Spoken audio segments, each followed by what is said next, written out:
meets drama in the world of haute couture. Dynasty, Dallas, Falcon Crest, you say it can never happen in real life. Oh, yes, everything was possible. A hot-blooded family feud. Too much infighting and litigation amongst themselves eventually brought down the whole house of Gucci. And in the wings, a woman whose appetite for money couldn't be satisfied. She did have a sense that she could do whatever she wanted, and that she was above the law. High fashion and low-down revenge, Italian style. Tonight on Power, Privilege, and Justice.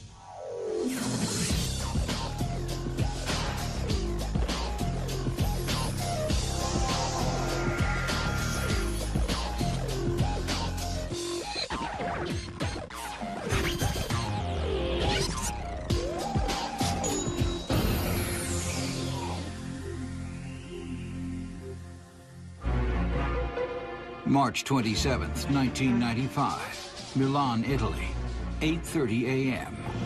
Maurizio Gucci takes his morning stroll to the office. A year and a half after being ousted as chairman of his family's famous fashion empire, he spends his days looking for a way to make his next million. As he enters the building, someone walks up behind him and fires 3 shots. Gucci falls to the ground gravely wounded. But dead men tell no tales. The assassin fires a 4th bullet into his head for good measure. A man appears around the corner. The killer spins and sends 2 bullets his way, hitting him in the arm. The shooter runs for a waiting getaway car and disappears into the streets of Milan.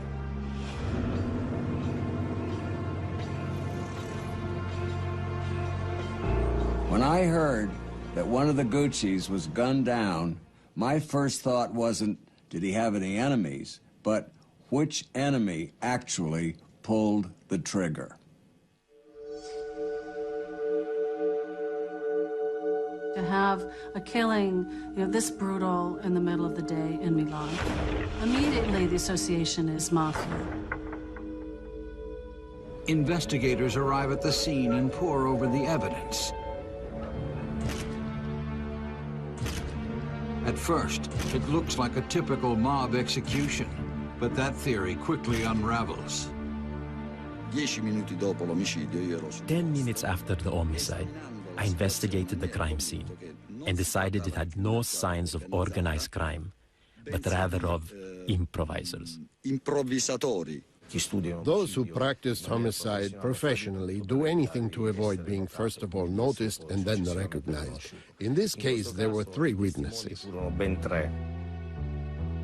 With a mob hit ruled out, the Carabinieri wonder if the murder could be connected to the celebrated Gucci empire. The world of the elite, the world of the rich, the world of the famous. But who says the rich and famous don't behave badly? Investigators didn't have to dig too deep into the Gucci family to find turmoil. When Maurizio Gucci was killed, there was some speculation that it could have been a family vendetta. There was also fierce acrimony between Gucci and his ex-wife, Patrizia. Hatred that still burned nearly a decade after he walked out on her. Patrizia began to feel, I wouldn't call it hate, but constant resentment. Fashionistas don't normally shy away from big headlines, but when one of their royal family is killed, they instantly close ranks. Still, behind doors, tongues were wagging. It's one thing if a person passes away, but the way it happens, so being shot. And then this mystery starts to become enacted. All of Italy wanted to know who killed Maurizio Gucci. I never got tired of hearing about the Gucci family fights. I remember one story where workmen at the Gucci headquarters found the lawn littered with $500 handbags. It turns out the family members upstairs were hurling the bags at each other, and some sailed out the window. If the Carbonieri were going to crack this case, they needed to know everything about the family business. 1921, the Gucci Company was born in Florence, Italy. Here, Guccio Gucci started a modest leather goods shop to cater to the city's elite. He took advantage of the area's long history of artisanship. Over the next 2 decades, Gucci leather grew and flourished. Guccio's 3 sons joined the family business, and soon there was talk of expansion. When the founder of the company wanted to just stay in Florence, the sons were going, let's go to New York, let's open a shop in New York. And Guccio Gucci was saying, why do we have to do that? Let's just stay in Italy. But the sons recognized that moving to New York was important. It would give you access to a whole wider world of fashion.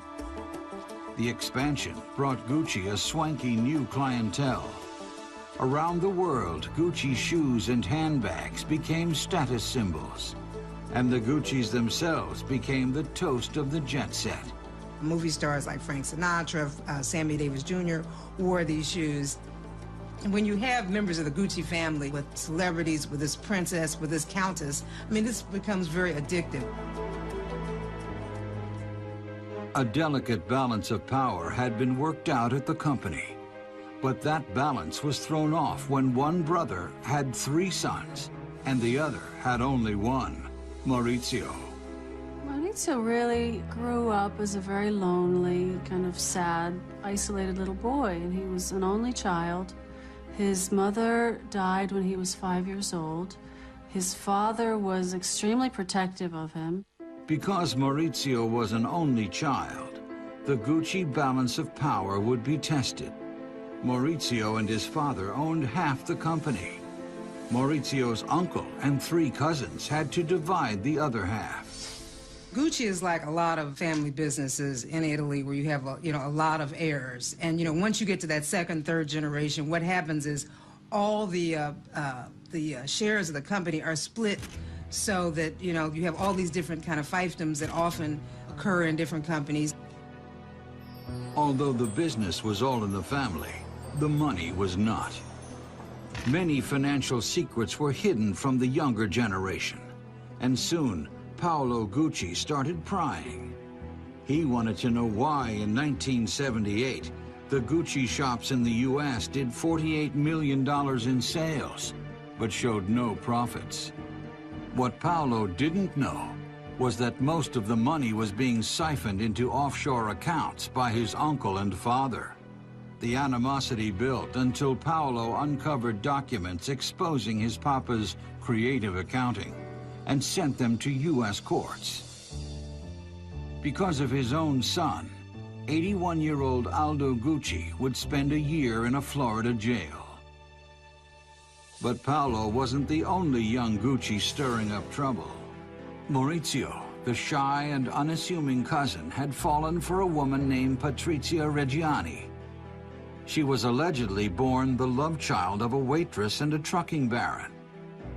Her mother's subsequent marriage to the trucking king ensured Patrizia a life of wealth and privilege. Maurizio was smitten with this Elizabeth Taylor look-alike. His father, Rodolfo, wasn't. Rodolfo was concerned that Patrizia was really a gold digger and that she didn't care about Maurizio as much as his name and his fortune. And he didn't like her, he didn't trust her. Standing up to his father for the first time, Maurizio married Patrizia. It was months before Rodolfo would speak to Maurizio again and welcome him back into the family business. In the meantime, Patrizia went to work sculpting her masterpiece. Her goal? To turn meek Maurizio into a corporate lion.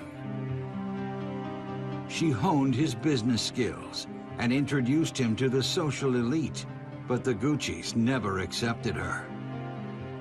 She fit into the social scene, but she did not fit into the family. She was considered a prima donna, absolutely egocentric, Just think of an outsider coming into this clan who already had its problems. She comes along and decides that I'm going to take over. I'm the reference point, il punto di riferimento.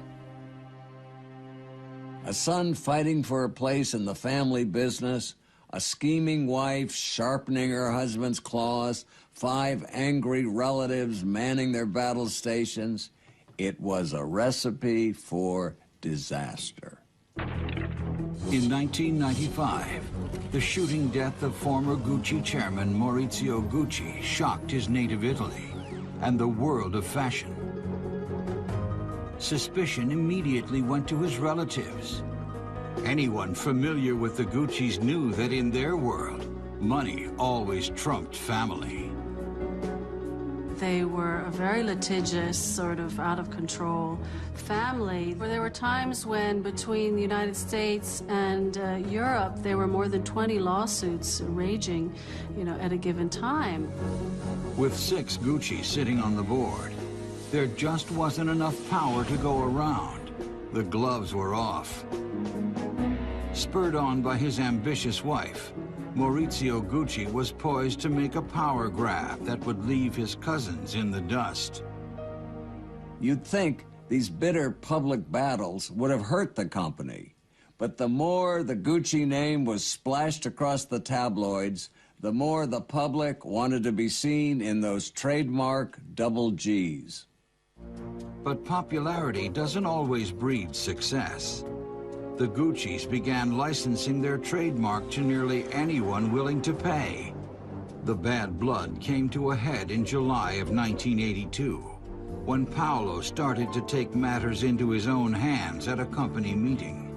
The whole family united to go over the accounts, and Paolo showed up with a tape recorder. And there are various versions of what exactly happened. Some say that Maurizio was trying to hold Paolo back, and some say that Giorgio was trying to grab the tape recorder. And the result of this scuffle was that Paolo got a deep scratch on his face near the eye area. And at that point started screaming and grabbed his tape recorder and ran out of the building on Via Tornabuoni in downtown Florence. People like to look at the rich and see that they're not particularly happy with it. There was a family so successful, and they're all tearing each other to shreds, and in the process, bringing down the money that held them all together. The day after the tape recorder incident, Paolo filed a multi-million-dollar lawsuit against his relatives. But there were bigger problems in the house of Gucci. In just a few years, their image had gone from Rodeo Drive to Main Street, USA. So it's like they were drug addicts, addicted to the easy money coming in from licensing and then fighting over the money, but losing prestige because when cheaper and cheaper items had the double Gs on them, suddenly it was no longer jet set, it was kind of a joke. The Gucci cousins were happy selling their wares on the mass market, as long as the cash kept rolling in. But Maurizio dreamed of reclaiming Gucci's high-class reputation, and the timing was perfect. In the 1980s, the fashion world started to take notice of Italy. Milan was becoming the new Paris, and Maurizio saw a golden opportunity. Gucci could lead the new wave of Italian fashion, but only if it refocused on the upscale market. When his father died in 1983, Maurizio prepared to make his move. He had inherited $230 million and half the shares of the Gucci company. Encouraged by Patrizia, Maurizio tried to seize control and redefine Gucci as a label exclusively for the super rich. But his uncle and his cousins owned the other 50% of the fashion empire, and they wouldn't budge. Why would I want to listen to Maurizio Gucci when I am Paolo and I know what is best for the company? Everyone was very rich, and so the heirs obviously, they got greedy like everyone else. They wanted to keep this gravy train going, and that was in conflict with what Maurizio Gucci wanted. With all of his business maneuvering, Maurizio had less patience for Patrizia and less time for their two daughters. Patrizia was nattering at him and criticizing him and complaining that he wasn't enough of this, he wasn't doing enough of that, and she could do it better. She had her way with him for a while, but at a certain point, he just had enough. One day, he packed his bag, it was just an overnight bag. He told Patrizia and the girls he was going down to Florence, to the Gucci factory and headquarters for a business trip, and he kissed them goodbye, and he left. And he never came back. Patrizia had grown accustomed to $900 bedroom slippers, daily visits to the most fabulous Milanese hair salon, $300,000 shopping sprees, all the perks of being a Gucci wife. Even after the separation, she kept a close eye on Maurizio's financial affairs. Just as Maurizio was ready to pull the trigger on his plan to restructure the company, a bombshell hit. His resentful cousin, Paolo, had sent Italian authorities a dossier proving that Maurizio had purchased his million-dollar yacht using funds from his father's old offshore accounts. A clear case of tax evasion. When Italian authorities came for Maurizio, he panicked, hopped on his motorcycle and headed for his country villa in the Swiss Alps.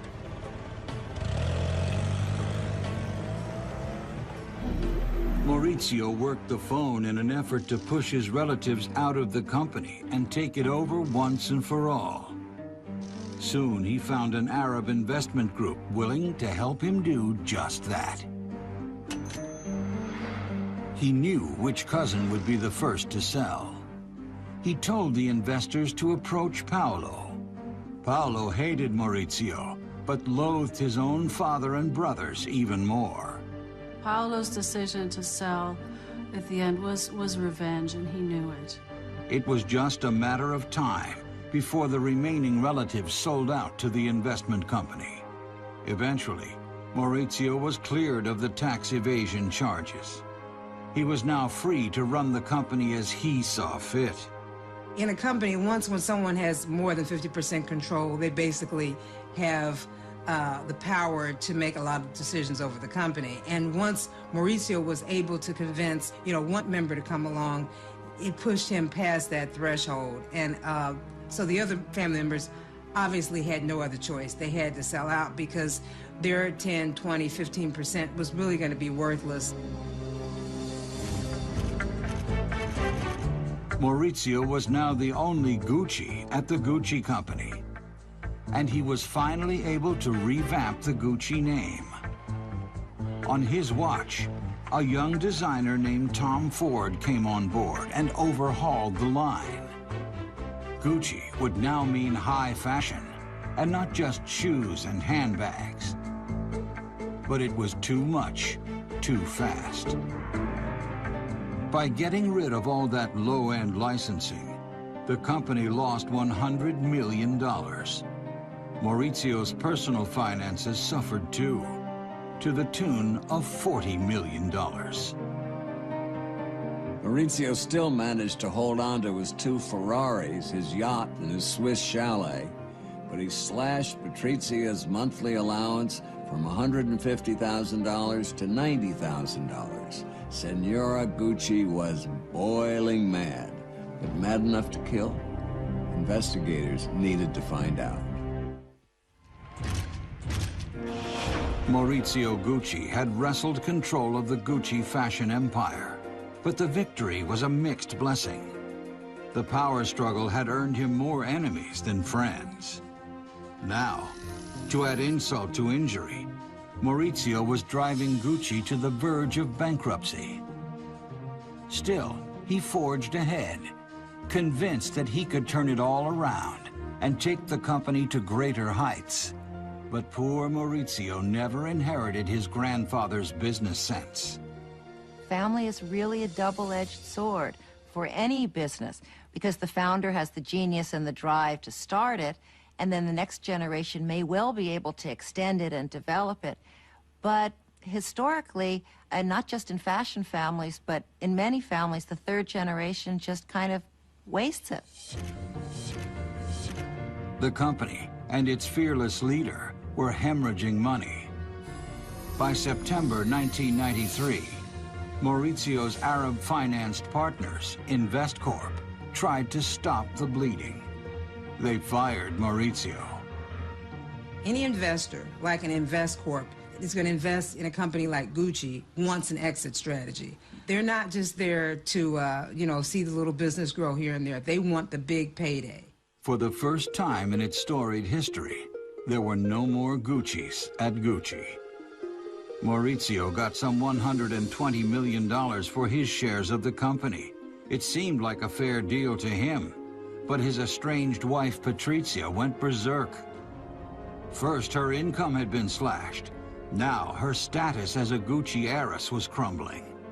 The humiliation was too much to bear. It's not only a question of wealth, it's a question of power. In this way, she knew she no longer counted. She could no longer be the first lady of Gucci. Patrizia felt that she was responsible for Gucci's success. And now, Maurizio had thrown it all away. She started telling people that she wanted to teach him a lesson. At a lavish birthday party for her daughter, Patrizia asked a famous Milanese lawyer what would happen to her if she got rid of Maurizio. When she asked him the same question again a month later, he sent her a letter advising her to stop talking like that. She didn't take his advice. She went to her household staff and asked them if they could help her find a killer, or the husband of the cleaning lady, if he would be willing to kill Maurizio. Soon, thoughts of Maurizio's demise consumed her. This had become an obsession for Patrizia. She had become so resentful toward her husband that she would ask many people how she should kill him. But then, in the spring of 1992, Patrizia Gucci was diagnosed with a brain tumor the size of a billiard ball. Patrizia told me that the day she was being wheeled into the operating room to have a brain tumor removed, Maurizio failed to show up. Luckily, the tumor was benign, but doctors did not want to add to her stress. They asked ex-husband Maurizio not to come to the hospital to support her.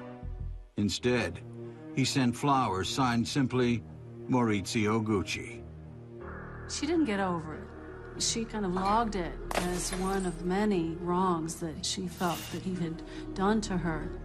When investigators uncovered Patrizia's journal, they found a disturbing entry. After the operation, she wrote vendetta, revenge. On November 19th, 1994, after almost 10 years of separation, Maurizio and Patrizia's divorce became final. Most divorcees would be thrilled with an annual stipend of $850,000 and homes in Milan, New York, and Monte Carlo, but Patrizia called the offer a mere plate of lentils. This little carnivore wasn't going to settle for anything less than prime rib. Not long after being ousted from his family business, Maurizio Gucci seemed to have a new lease on life and a new girlfriend, a Milan socialite named Paola Franchi. The lovebirds moved in together and built quite a nest. Together, they renovated a huge flat on Milan's posh Corso Venezia and filled it with exquisite art and furnishings. A location where the rent alone was a hefty $250,000 a year. Patrizia, the ex-Mrs. Gucci, grew livid, and not just because Maurizio had found a new love. Patrizia was very worried, both that he would spend it all away, and if, by chance, Paola should have children, then they would inherit, and then there would be nothing for her, because she was essentially spending the daughter's money. Maurizio was spending hand over fist, and money was going out a lot faster than it was coming in. Since his departure from Gucci, he'd yet to find the kind of job that could keep a girlfriend and an ex-wife happy for long. He still had millions in Gucci money, but when Patrizia found out that he was using it to finance risky ventures like casinos and shipping, she panicked. Maurizio was a lousy businessman. If he kept going like he was, he could lose it all, and she would be left penniless. But if something unfortunate were to happen to Maurizio, if he was out of the picture, the money would be safe. Patrizia turned to her best friend, a woman named Pina Auriemma, and asked for advice. Pina shared Patrizia's interest in clairvoyance and the occult. Certainly, they could figure out what to do if they put their minds together. Pina would take her around to these people. So they really resorted to these kind of superstitions and spells.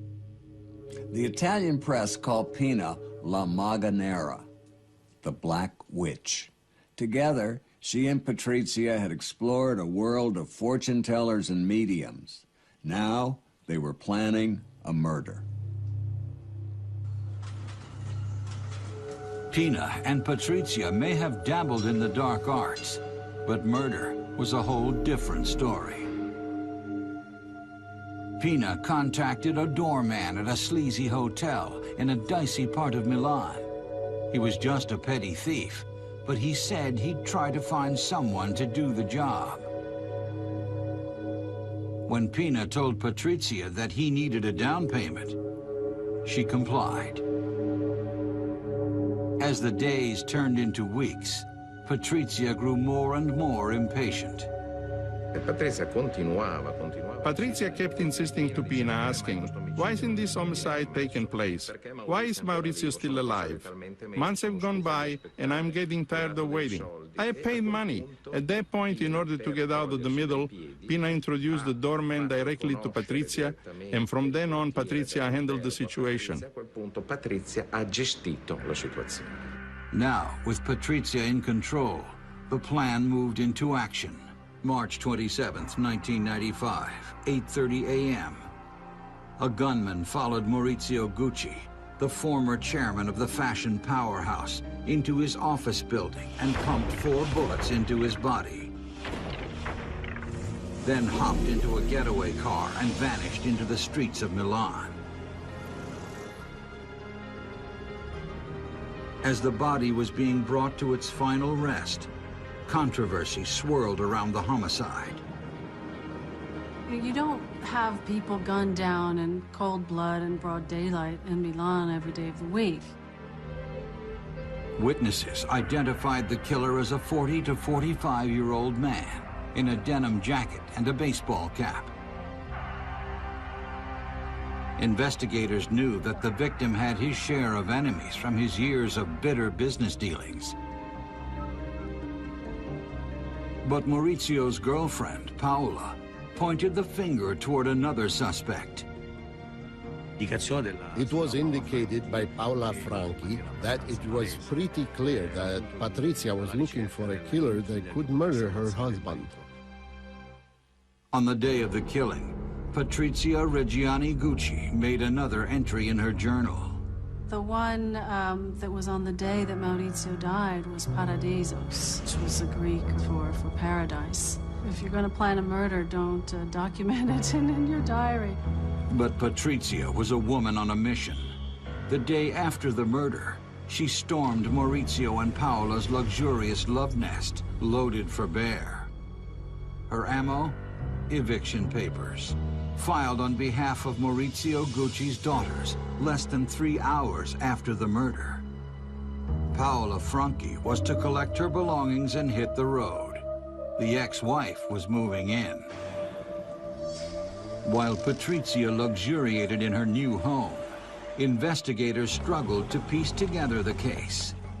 The ex-wife was a suspect, but there were plenty of business associates to rule out as well. Prosecutors spent day after day in the Gucci home office, searching for dark secrets or the slightest hint of a murder plot. They came up empty-handed. They also revisited the mafia angle.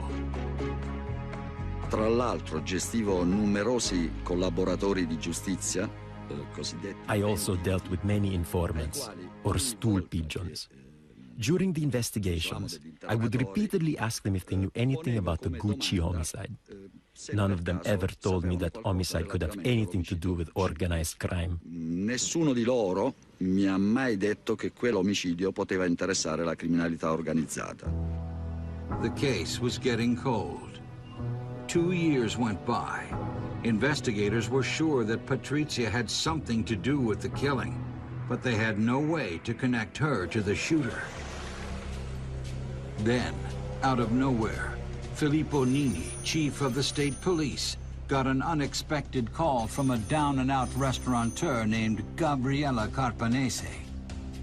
He said he knew who killed Maurizio Gucci. Chief Nini arranged to meet Carpanese at a cafe in the seedy section of Milan. Io arrivai qui con l'autista, il quale si fermò qui con la macchina. I arrived with my driver, who stopped here with his car. I got out and on foot went toward the end of the street. 10 feet away, on the opposite side of the street, I recognized Carpanese, who had described himself as a very tall, heavy-set person with a red jacket. Che indossava un giubbetto di colore rosso. Carpanese told Nini that a man named Ivano Savioni was bragging about his involvement in the Gucci murder. Savioni was a doorman at a sleazy hotel and a friend of Pina Oriema's. È stata molto importante la collaborazione del Carpanese. It was very important, Carpanese's collaboration. He was at our disposal. He wore a wire. We convinced him to speak with Savioni to hear directly from Savioni what he told us. Dalla voce del Savioni ciò che lui aveva raccontato a noi. On tape, Savioni said that Patrizia's friend Pina had contacted him about killing Maurizio Gucci.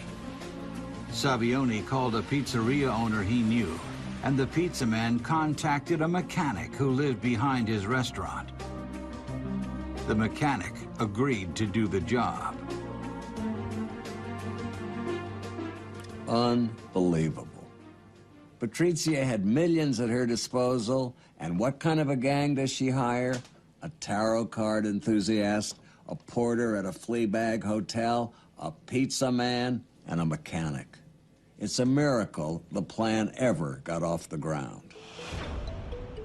Patrizia didn't have the slightest inkling that the cops would unravel her plot. For 2 years, Patrizia lived in luxury in the apartment that Maurizio had furnished for his girlfriend Paola with her 2 daughters, and thought that she had gotten away with murder. Little did she know police were closing in on her. They tapped her phones and surveilled her activities. Now, cops finally had enough evidence for an arrest. On January 31st, 1997, at 4:30 a.m., they surprised her at home. She asked the police officers to wait for her a moment, and when she came back, everybody gasped because there she was in a full mink fur and gold and diamond jewelry. That's Patrizia. La Patrizia Reggiani disse che lei... Patrizia Reggiani said she absolutely did not want to give up her jewelry or her fur, because wherever she went, they went with her. Abbiamo lasciata fare, effettivamente. We let her go, and the first thing the guards did in jail was to confiscate her jewels and put them into a box. Messi in una scatola. She had once told reporters, it's better to cry in a Rolls Royce than to be happy on a bicycle. Now, Patrizia was going to find out what it was like to sob in a jail cell. 3 years after the shooting death of Maurizio Gucci, his ex-wife Patrizia and her accomplice, Pina Oriema, awaited their court dates from the confines of Milan's San Vittore prison. The prosecution had a solid case against Patrizia, but they wanted more hard evidence. In the months leading up to trial, they raided her jail cell and turned up some incriminating bank statements. The documents showed withdrawals in the exact amount that Savioni, the doorman who hired the killer, said he received. If that wasn't enough, Patrizia's best friend turned on her. According to Pina, Patrizia had promised to shower her jail cell with gold if she would keep quiet.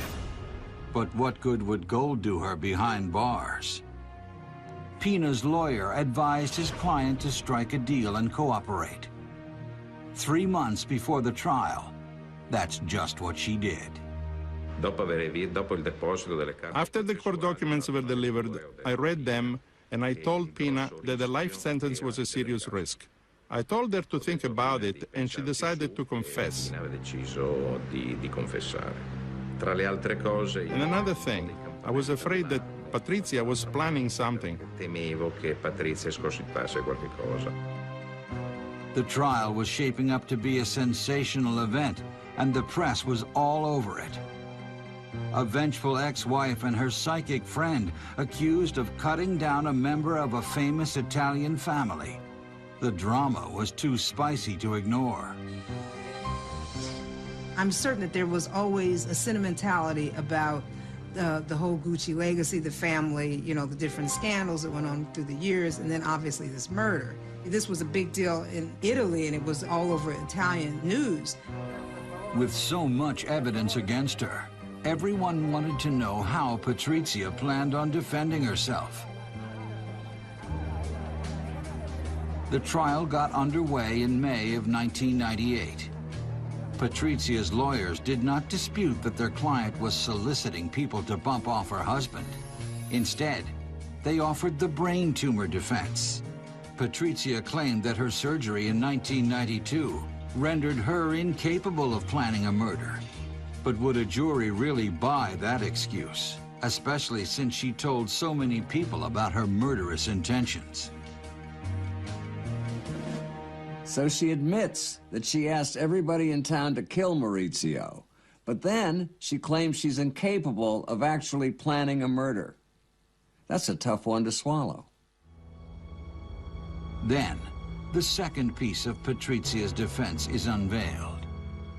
She claims that Pina put together the gang on her own and then came to her demanding money.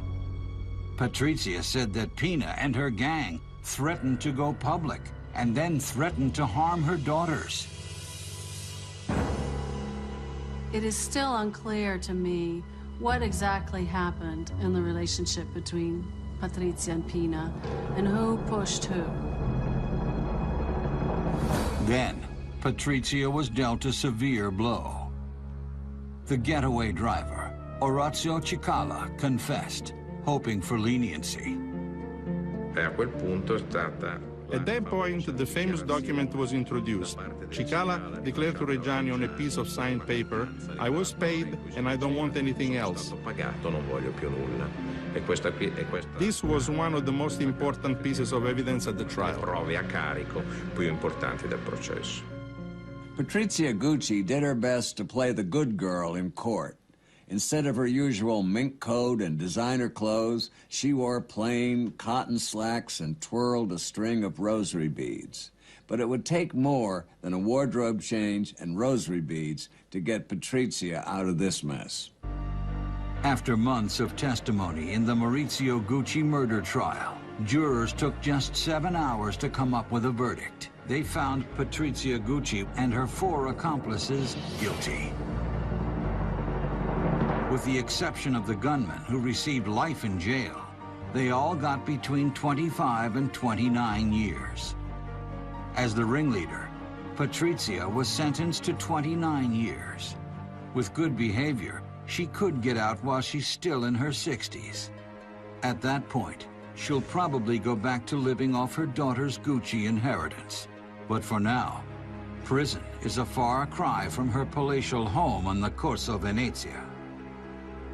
In jail, she has endured attacks by other inmates and bouts of seizures stemming from the brain tumor she had removed in 1992. Patrizia Reggiani has suffered being in jail, and this was not the way her plan was supposed to work out. Her daughters, Alessandra and Allegra, both support their mother and avow her innocence. In fact, the younger daughter, Allegra, began studying law with the expressed motive of helping to free her mother. The family filed a new appeal based on familiar grounds. They produced medical evidence suggesting that Patrizia's brain tumor and subsequent surgery left her without the ability to know what she was doing. I've heard some pretty wild defenses in my day, but the insanity defense for taking out a contract on someone, pretty far-fetched. In July 2004, the Italian courts agreed to reopen the case. Meanwhile, the Gucci company has expanded to become the Gucci Group. Today, it is one of the premier fashion companies in the world. Gucci's this kind of miracle story of a house that grew and then crashed spectacularly and then, amazingly enough, reappeared out of the ashes. Gucci became everything Maurizio dreamed it could be, although there isn't a single family member involved in the publicly held firm. Today, the House of Gucci is known exclusively for its high-end fashions, not for the lowbrow squabbling of the family it's named for. The Gucci saga really shows that sometimes fact can be more incredible than fiction. You have a son who sends his father to jail, a cousin who sends his cousin into exile. You have an ex-wife who has her husband gunned down in broad daylight. And if you tried to make this story up, nobody would believe you. In December 2004, the grand reopening of the La Scala Opera House was broadcast live on giant screens all over Milan, even at San Vittore prison. In earlier days, Patrizia Gucci would have had the best seats in the house. I'm sure she never imagined she'd be watching the La Scala premiere from behind bars. For Court TV, I'm Dominic Dunn.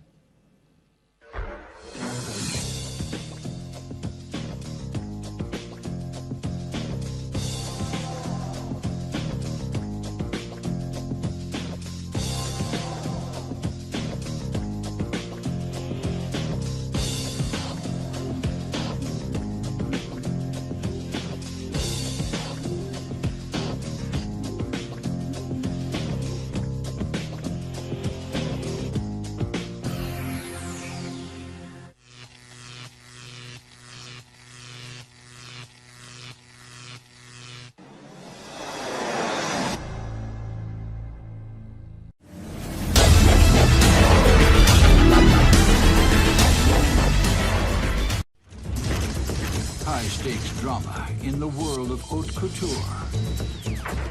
Dynasty, Dallas, Falcon Crest. You say it can never happen in real life. Oh, yes. Everything was possible. A hot-blooded family feud.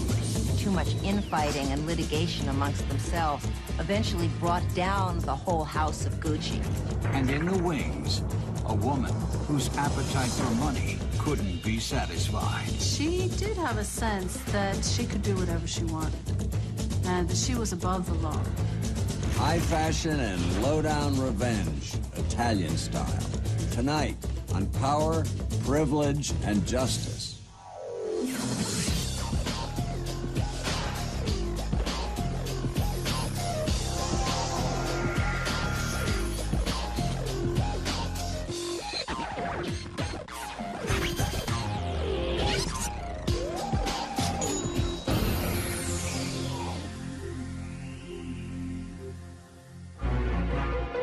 March 27th, 1995, Milan, Italy, 8:30 a.m.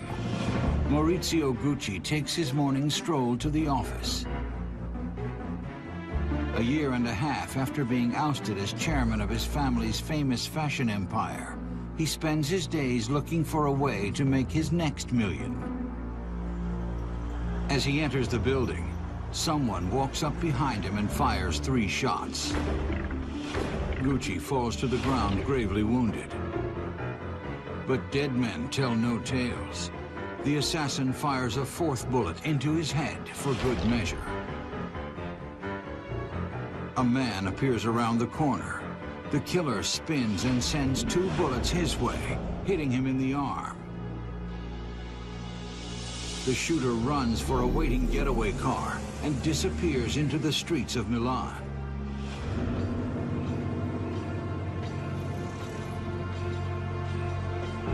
When I heard that one of the Guccis was gunned down, my first thought wasn't, did he have any enemies, but which enemy actually pulled the trigger?